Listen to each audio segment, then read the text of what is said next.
বৃক্ষ আমাদের পরম বন্ধু। বিপুল মানুষের পথ ভারে কম্পিত এর সুজলা সুফলা পৃথিবীর প্রতিদিন বৃক্ষ শূন্য হচ্ছে। অবাধ ও নির্বিচারে চলছে বৃক্ষ নিধন। তাই বৃক্ষরোপণে এগিয়ে আসছে পৌর নিগমের 46 নং পৌর ওয়ার্ড। বুধবার এই ওয়ার্ডের উদ্যোগে বৃক্ষরোপণ এবং চারা গাছ বিতরণ করা হয় মাতৃপল্লী কমিউনিটি হলে। উপস্থিত ছিলেন মেয়র দীপক মজুমদার, বাদারঘাট এলাকার বিধায়িকা মীনা রানী সরকার, কর্পোরেটর অভিজিৎ মল্লিক, কর্পোরেটর প্রসেনজিৎ লোধ সহ অন্যান্যরা।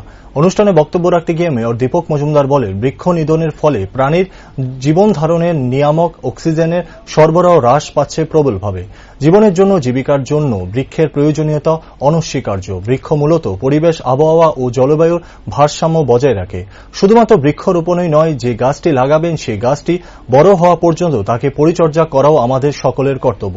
কারণ যখন গাছটি বড় হবে তখনই তার উপকার আমরা সরাসরি পাব। আজকের অনুষ্ঠানে মিলিত হয়ে বৃক্ষরোপণ করেন অতিথিরা।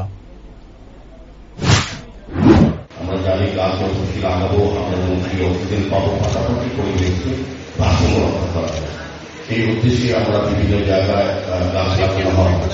তবে একটা ভালো কথা বলেছেন, এই গাছ আমরা লাগাই, অনুষ্ঠান করি, ঘটা করি, কিন্তু তার রক্ষা করার দায়িত্ব কিন্তু আমাদের।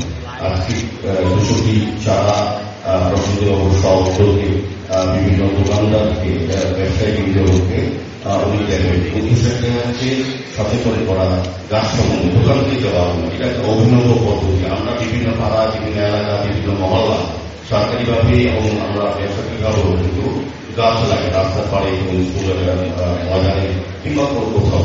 কিন্তু দোকানে দোকানে চারা বিতরণ করা একটা অভিনব পদ্ধতি। এখন আমি বলবো যে প্রসঙ্গিত ধন্যবাদ জানাই, খুব সুন্দর একটা ব্যবস্থাপনা, যার মাধ্যমে ওই ব্যবসায়ী যেমন সচেতন হবেন, পাশাপাশি যারাই দোকানে আসবেন বা ব্যবসা স্থলে আসবেন, ব্যবসা কেন্দ্র যাবেন, তারা কিন্তু জানবে যে, বুঝবে যে গাছ অত্যন্ত প্রয়োজন তার জীবনে, তার পরিবার, তার শহর এবং রাষ্ট্রকে পরিবেশ ভারসাম্য রক্ষা করার ক্ষেত্রে বিশেষ জায়গা নিয়ে একটা সচেতন এবং প্রচারের বিশেষ জায়গা। আমি এই কারণে আমাদের ধন্যবাদ জানাই এবং আশা করবো আগামী দিন আমরা যারা আছি, যারা সচেতন নাগরিক এই এলাকার বা এই শহরে, আমরা পরিবেশকে রক্ষা করার জন্য আমরা গাছ লাগাবো প্রতিটি অনুষ্ঠানে, প্রতিটি বাড়িতে, প্রতিটি জায়গা, সব উদ্যোগে